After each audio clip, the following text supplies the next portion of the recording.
እየተጨዋወትን ምናምን በቃ ረጅም ጊዜ ማቀው ሁሉ አይነት ስሜት የተሰማኝ ይገርማል። ቀን ነበር ማታ ለሊት የስራው ቀና አንዲት እናት መኪና ውስጥ እንዳለ እንዴ ዘነበ ወርቅ ታደርሰኛለህ ብራዘር ምናምን አለኝ ማለት ይከብዳል። አሁን በጣም ነው የሚከብደው። መንትፎኝ ወደ ወንዝ ገባ። ያመጣ በቃ የወጋ ቢረሳ የተወጋ ይረሳ ማለት መጣልኝ ማለት ነው። በተስፋ ይተባበ እነዚህ እንኳን ነጥቀውኝ አይደለም ሰጥቻቸው ነው ማለት ይችላል። አፍዛ ድንግዝ ነው ማለት ፋራው ነው ሲመጣ ፋራ ነኝ፣ አራዳው ነው ለሚመጣው ማራዳ።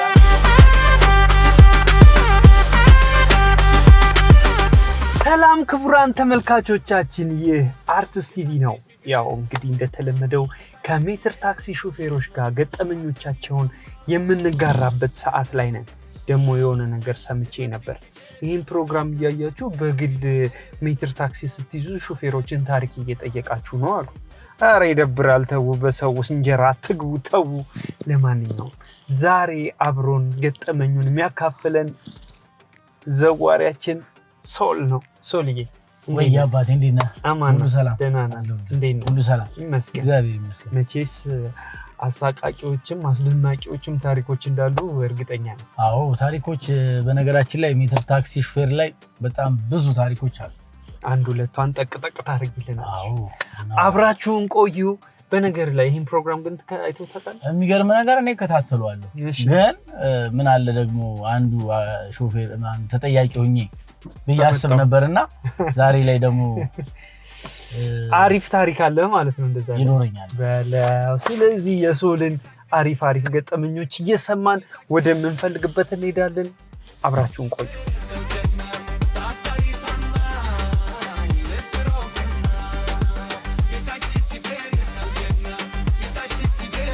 ታክሲ ስራ ላይ ቆየ። ሜትር ታክሲ ስራ ላይ እንግዲህ አንድ 4 አመት ያለፈኝ። ኧረ እባክህ ረጅም የሚባልም አጭር የሚባልም አይደለም፣ መካከለኛ። አሪፍ ነው በጣም። እና ስራ እንዴት ነው? ተመችቶሃል? ሜትር ታክሲ ስራ ወይስ ሌላ መስራት ስራ አለ? እኔ ተጨማሪ ሌላ ስራ አለኝ። ሜትር ታክሲም ያው አሪፍ ነው። አንዱ ስራ የሜትር ታክሲ ሹፌሮች ገጠመኞች ምንድን ናቸው? ምን የሚመስል ነው? እንዴት አለፉት የሚለውን ነው የምንጨዋወተው እንዳየኸው። ስለዚህ ያው አንተ ደግሞ ለተመልካቾቻችን ምን እንደገጠሙ ጀባ ትለናል። እና ምን አለ መሰለህ፣ በጣም ብዙ ገጠመኞች አሉ እኛ ጋር። የትኛውንም የሜትር ታክሲ አሽከርካሪ ብትጠይቀው የማይነግርህ የለም። ሁሉም አሽከርካሪ ጋር ገጠመኞች አሉ። ወደ እኔ ስመጣልህ አንድ ከሚያስገርም እና ከሚያስደስት ገጠመኝ ሲጀምርልህ፣ እኔ መኪና ውስጥ እዚህኛው መኪና ላይ አይደለም ሌላ መኪና ነበረኝ መጀመሪያ። ጊዜው 3 አመት ከ2 ወር አካባቢ የሆነው ነው። አንዲት እናት እኔ መኪና ውስጥ እንዳለ። ኧረ እባክህ እግዚአብሔር መኪናህን ሆስፒታል መሆን ነበረ ሆና በቃ እኔን ሁሉ ማለት እያስገረመኝም ማለት ደንግጫለሁም ደስ ብሎኛልም። ታውቃለህ እንዴት ተፈጠረ መውለዷ ምናምን? እንዴት ተፈጠረ መሰለህ? አጋጣሚ ሆኖ ጥሪ ይገባልኛል። ጥሪ ይገባልኝና ጥሪውን ተቀብዬ ሄዳለሁ ማለት ነው። ሲሄድ ነፍሰ ጡር ሴት ነች፣ ቀኗ የደረሰ ሴት ነች በሰዓቱ። ባለቤቷና እህቷ አብረዋት አሉ። ከዛ በኋላ ወደ ሆስፒታል ይዛቸው እንዲሄድ መኪና ውስጥ ገቡ። ባለቤቷ ጋቢና ተቀመጠ፣ እሷ ከእህቷ ጋር ሆና ከኋላ ተቀመጡ። ከዛ በኋላ ቁርጠት ጀመራት። እኔ ዳር ይዤ ቆምኩኝ ማለት ነው።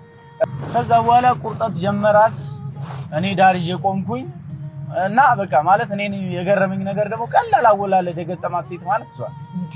በጣም ከባድ እኮ ነው። እኔ በነገር ላይ አሁን በቅርቡ ወልጃለሁና አሜን ትላለህ።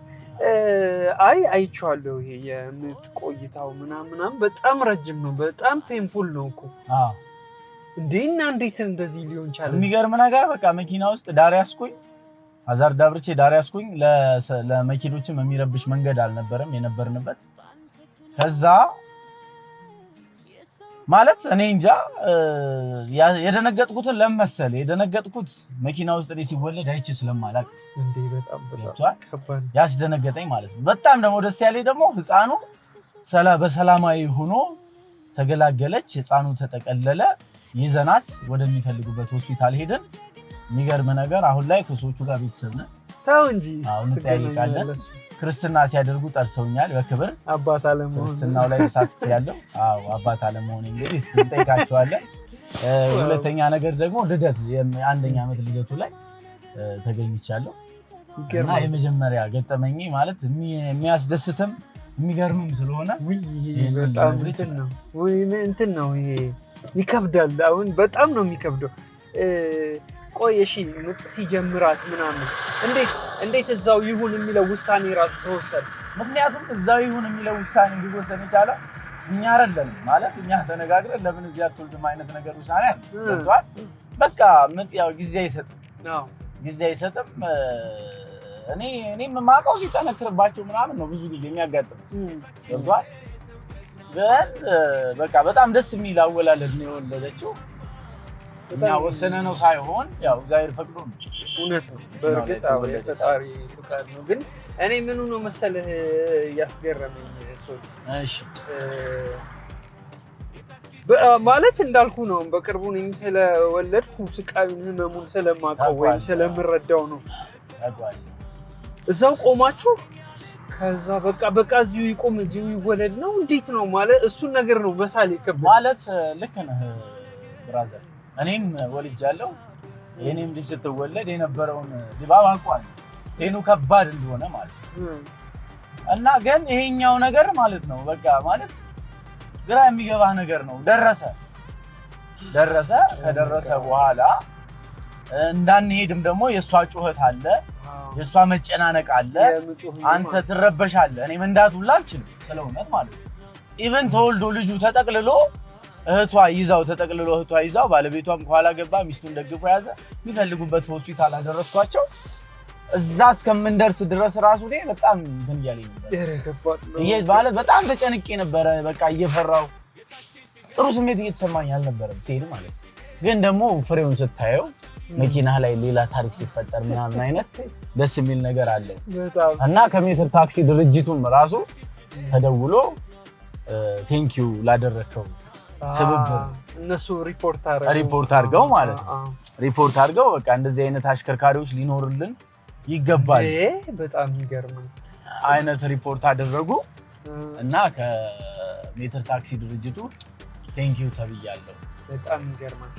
ቀን ነበር ማታ ሌሊት ሰዓቱ እንዴት መሰለ 12 ሰዓት ጧት ነው ገና እየነጋ ነው 12 ሰዓት አካባቢ ነው። እኔ ደግሞ በጧት ነው ብዙ ጊዜ መውጣት ልምድ ያለኝ እና ጧት ላይ ዋው ከዛ በኋላ ሰራህ ግን ከዛ በኋላ ደስ በሚል ሁኔታ ማለት ነው ደስ በሚል ሁኔታ ስራ አሰራለሁ።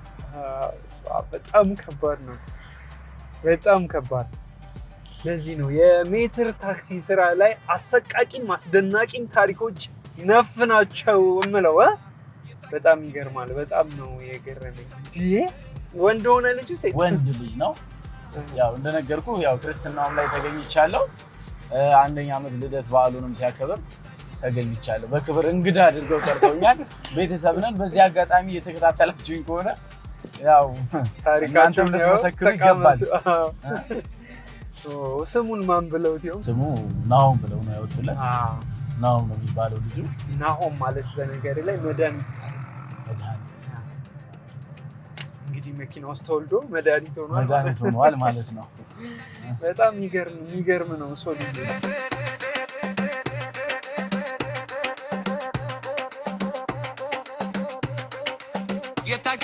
ይሄ አስደናቂው ታሪክ ደናቂው ታሪክ ወደ አሰቃቂው ታሪክ በሽታ ያለኝ በጣም ብዙ ነው ያለኝ።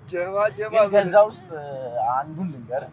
እሺ ሁለቱን ልንገርህ። ሁለት እድል ስጠኝና እስክንደርስ ድረስ የምፈልግበት እየተጫወትን ነው የምንሄደው። አርቲስት መዝናኛ አብራችሁን ቆዩ። ይኸው ይህን መሰለ ታሪክ እየሰማችሁ ነው። እሺ ሶል ወደ አሰቃቂው ስንመጣ ደግሞ ብዙ ጊዜኛን የሚያጋጥመን ምንድነው ሌባ ነው የሚያጋጥመንና 22 አካባቢ ያው ብዙ ጊዜ ስራ ስለሚኖር 22 አካባቢ አንጠፋምና ከ22 ጧት ላይ ሲጨብስ ያደረ ጎረምሳ ነው ግን አራዳ ነው ብታይ ጋቢና መቶ ቁጭ አለ እንዳንተ ጋቢና ነው የተቀመጠው እየተጨዋወትን ምናምን በቃ ረጅም ጊዜ ማቀው ሁሉ አይነት ስሜት ነው የተሰማኝ ይገርማል ወሬው ምናምን ጭዌው ረጅም ጊዜ ማቀው አይነት ሆኖ ነው የተሰማኝና ወደ ዘነበወርቅ ይዤው እንደሄድ ምናምን ነገር ያናገረኛል ማለት ነው 22 ዘነበወርቅ ከዛ በንግግር ነው ተነጋገርንና በንግግር ይዤው ወደ ዘነበወርቅ መንገድ ጀመርኩ ማለት ነው እና መንገድ ጀምሬ እየሄድኩኝ በቃ እየተጨዋወትን እያለ ሂሳብ ተነጋግረን ሄድ ነው ሊከፍል ይዤው እየሄድኩኝ እያለ 3 ቁጥር ማዞሪያ ምናምን ሲባል ስንት 3 ቁጥር ማዞሪያ ዘነበወርቅ ከመድረስ በፊት ማለት ነው እሱ ጋር ደረስኩኝና አንዴ ልታወርደኝ ትችላለህ ምናምን አለኝ ከዛ ደነገጥኩኝ ምክንያቱም ያናገረኝ እኔ ዘነበወርቅ ጋር ላደርሰው ነው በርግጥ ደርሷል ብዙም ርቀት የለውም ግን እሱ ያመቻቸኝ ነው ታውቃለህ እኔን የሆነ ነገር ለማድረግ ያመቻቸኝ ነበርና አንተ ደግሞ ጭዌ ይዟት እኔ በቃ ልጁ ተመችቶኛል በቃ ረጅም ጊዜ ማቀው ነው መሰለኝ የእውነት ማለት ነው ከዛ በኋላ እሺ ብዬ ጨረስክ እዚህ ጋር ልትወርድ ነው አይነት ነገር አልኩት ስለው አው ያው ይሄኛው ላታቁት ትችላላችሁ ብዙ ጊዜ ስናናገራችሁ አይነት ነገር አለኝና ዘነበወርቅ በሚለው ነው ልክ ነው 3 ቁጥር ማዞሪያ በርግጥ ይታወቃል ግን ልጁ ደግሞ ሊሰራው ያሰበው ስራ ስለነበረ ቀደም ብዬ አይነት ነገር ስሜት እንትን አለና ከዛ ቆምኩለት ስልኬን አጋጣሚ እኔ ልጁ ጋር በጣም ስለተግባባ ስልኬን እዚች ቁጭ አድርጊያታለሁ ከዛ ሂሳብ ሲሰጠኝ መልስ ነበረውና መልስ ልመልስለት ኪሴ ውስጥ ገባ ይሄኛውን በር ከፍቶት ስልኩን መንትፎኝ ወንዝ አለ ታውቀው ከሆነ ድልድይ አለው 3 ቁጥር ልክ ወደ ዘነበወርቅ ይሄድክ ይያለ እሺ ከዛ በዛ ወደ ወንዝ ውስጥ ይዞት ገባ እንዳልከተለው ያው ነበረኝ ምክንያቱም አንደኛ ነገር መኪናዬን ትቼ ልሄድ አልችልም ነበረኝ ስልኬን አስበልቼ መጣሁ ሁለተኛው ታርጌ በቃ አንተ ብር ስትሰጠው እሱ በሩን ከፍቷል በቃ ማለት በቃ ተዘጋጅቷል እኔ ግን አልጠበቅኩትም ስለ እውነት ማለት ነው ምንም የጠበቅኩት ነገር የለምና መልስ መስጠቱ ላይ ነው በቃ መልሱን ልሰጠው ነው እየተጨዋወትን እንሄድ ነው እንደ በጣም ረጅም ጊዜ እንደማውቀው አይነት ስሜት እየተሰማኝ ነው እንደዚህ አይነት ይሰራል ብዬ አላሰብኩም ይዞት መንትፎኝ ወደ ወንዝ ገባ እኔ መኪናዬን ትቼ ልከተለው አልቻልኩም ምን ታረጋለህ ግን የሚገርም ነገር ሌላ ጊዜም እኮ አገኘው እንዴ እግዚአብሔር ሌላ ጊዜ 22 ጎላጎል ጋር ቆሜ ጫፍ ላይ አላወቀኝም ማለት እሱ ያኔ ስራ መስራቱን እንጂ ይሄ መኪና እሱ ነው ምናምን የምትለየው ነገር የለም እኔም ደግሞ ጭራሽ አልመጣልኝም ግን የሆነ ሰዓት ላይ ትዝ አለኝ በቃ ዘነበወርቅ ብሎ ደግሞ ሌላ ሰፈር እንዴ እዛው ነው ድጋሚ ተራ ዘነበወርቅ ታደርሰኛለህ ብራዘር ምናምን አለኝ ማለት ለምዷል ማለት ነው በቃ ከተለያየ አሽከርካሪዎች ብዙ እንደወሰደ ብዙ ነገሮችን እንደነጠቀ በደንብ ተረድቼዋለሁ እና ጎላጎል ጋር ሲያናግረኝ ሁለተኛው ዙር ማለት ሲያናግረኝ ትዝ አለኝ በቃ የነገረኝ እንትን ያለኝ ነገር በቃ የወጋ ቢረሳ የተወጋ ይረሳ ማለት መጣልኝ ማለት ነው ልጅ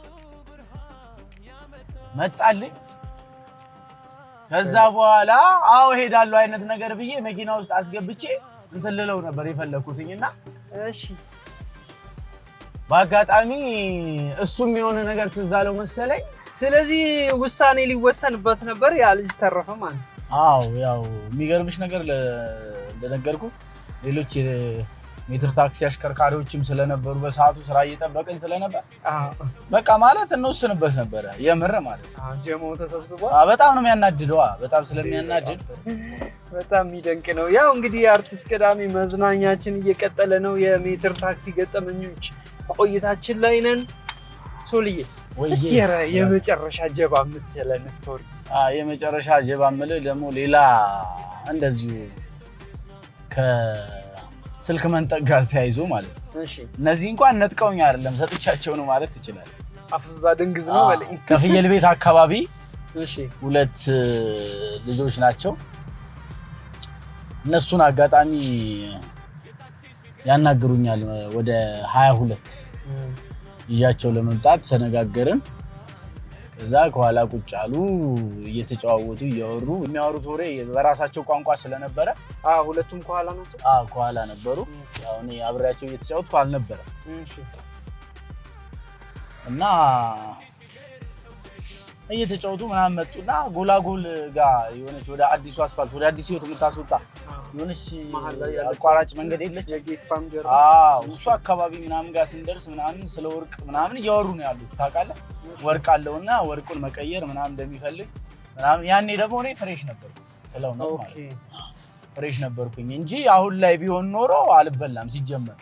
ምክንያቱም ሁሉም እንትን ብሎ ገብቶታል። አሁን ልምድ አለኝ ትላለህ። ሁሉም ሰው ስለገባው ልምድ አለው ልምድ ይኖረኛልና ከዛ በኋላ ደረስንና ያሉኝ ቦታ ላይ ደረስን። ሂሳብ ምናምን ነገር ክፈሉ ስለው ሂሳብ ስጡኝ ስላቸው አጋጣሚ ወርቅ ልንሸጥ ነበርና አምጡ ብላን ነው ወርቅ ቤቷ። ስለዚህ ምናምን አለኝና የሆነ አሳየኝ። እንግዲህ ወርቅም ይሁን አይሁን መድኃኒዓለም ነው የሚያውቀው። ብዙ እንደዚህ እንትን ብቻ ሀብል ነገር ምናምን አሳየኛ እና ይሄንን አንድ ለሷ ልሽጥላትና አንዴ ልምጣ። ስለዚህ አንዴ ትንሽ ታገሽን ይለኝና አቆማለሁ ማለት ነው። ሂሳብ ስላችሁ ሸጦ ይመጣና መልሰህ ታደርሰዋለህ። አላወኩም ማለት እሱን አልተነጋገርንም።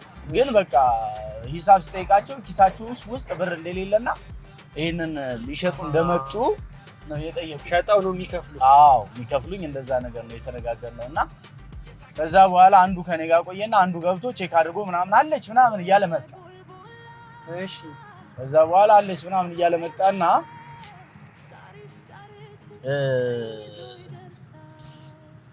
ብራዘር አለኝ ሂሳቡን ቤት ተልኬ ስለሆነ ሂሳቡን አንዴ ልንገራት፣ ስለዚህ ታስደውኛለች ስልኬ ዘግቷል ምናምን አለኝ ማለት ነው።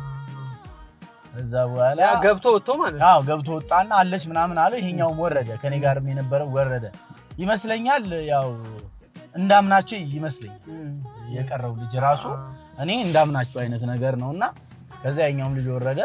ሲወርድ ለምን መጠራጠር እንዳልቻልኩኝ አላለ። እሺ ከዛ በኋላ ሂሳቡን ልነግር ነበር ከቤት ተልኬ ስለሆነ የመጣሁት ሂሳቡን ላሳውቃት ነበር። ስለዚህ አንዴ ስልክሽን ትተባበሪኛለሽ ምናምን ሲለኝ ይሄው ብዬ ሰጠሁት ማለት ነው። ምክንያቱም የገባበትን ሱቅ አይቼዋለሁ። ከዚህ ሱቅ መቼም የትም ሊያመልጥ አይችልም ብዬ እየተከታተልኩት ነው በቃ ያለው። አይኔ ያለው በቃ ሱቋ ላይ ነው። ከዛ በኋላ ስልኳን እያወራባት ምናምን ወደ ሱቋ ገባች። የሚገርም ነገር ግን ሱቋ ማለት ነው ሌላ ደረጃ አለ በጀርባ ማለት ነው። መውጫ አለው። እኔ ደግሞ ሱቅ ውስጥ ይመስለኛል በቃ የሱቅ በር ነው እና ሳይው አይመጣም። ያኛውን ጓደኛውም ተከትሎት ሄዷል። እንደሚጠራው ምናምን አይነት ነገር ሆኖ ተከትሎት ሄዷል። እሺ ሳይው አይመጣም። ከዛ ያው ዳራ አስያዝኩኝና እዛ ቦታ ደግሞ መቆም ምናምን አትችልም። መቆም ምናምን ብዙ አይፈቀድምና ዳራ አስያዝኩኝና የሆነች ገባ ነገር ብዬ ሱቁ ጋር ሄድልሻለሁ ሌላ ደረጃ አለና ሌላ ታሪክ ሰርተው ይሄዳል ማለት ነው። እነሱ ወርደዋል። በቃ ስገባ ይቻቻለሁ። በቃ የለመዱት ነው ታውቃለህ። የለመዱት ስራ እንደሆነ በደንብ ያስታውቃል። ብዙ ጠበቃቸው ቆመ? ማለት አዋርቶ ተገበያይተው ምናምን እንደሚመጡ ስለሆነ የነገረኝ እሱን ነበር ይደራደሩ ብለህ እስከሚደራደሩ አይነት ነገር ብዬ እንደሚመለሱ በእርግጠኝነት እንደሚመለሱ ነው አይምሮዬ እያሰበ የነበረው ማለት ነው። ከዛ እኔ ወረርኩኝ ዳራስ ይዤ ወረርኩኝ። በቃ ብዬ ያየዋለሁ ሱቅ ነው ያልኩት። በስቶት በር ነው ምናምን ነው ሌላ ደረጃ አለው። ሌላ ማለት ከጀርባ ያለውን እንደው ባዶ ቦታ ምናምን ነገር እያየሁ በልማት በመሩኛል። ከዛ በቃ ምንም ማድረግ አልችልም። የሥራ ስልኬ ነው ምክንያቱም የሥራ ስልኬ ነው። አፖቹ ምናምን እዛ ላይ ነው ያሉት። ጥሪ ምናምን ጠብቄ ምናምን ወደ ሰፈር እንዳልሄድ እንኳን ማለት ነው።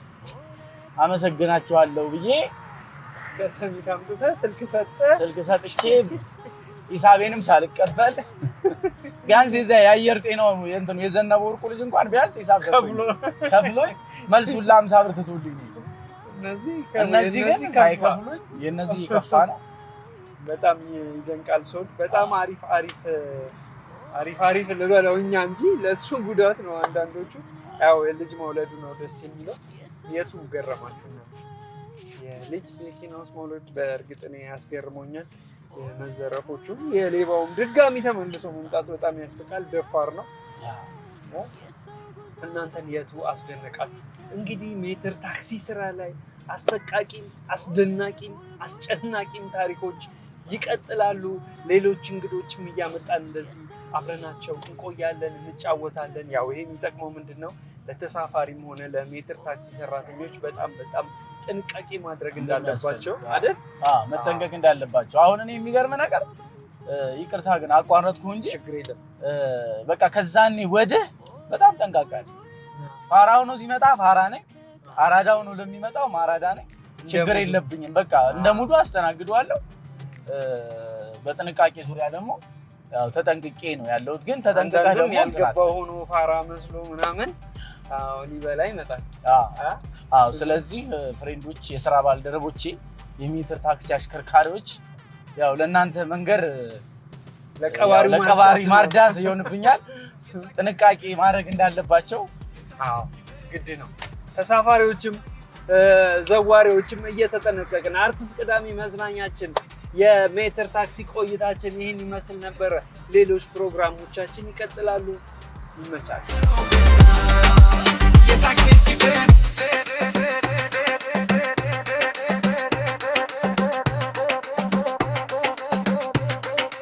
የታክሲ ሹፌር የሰው ጀግና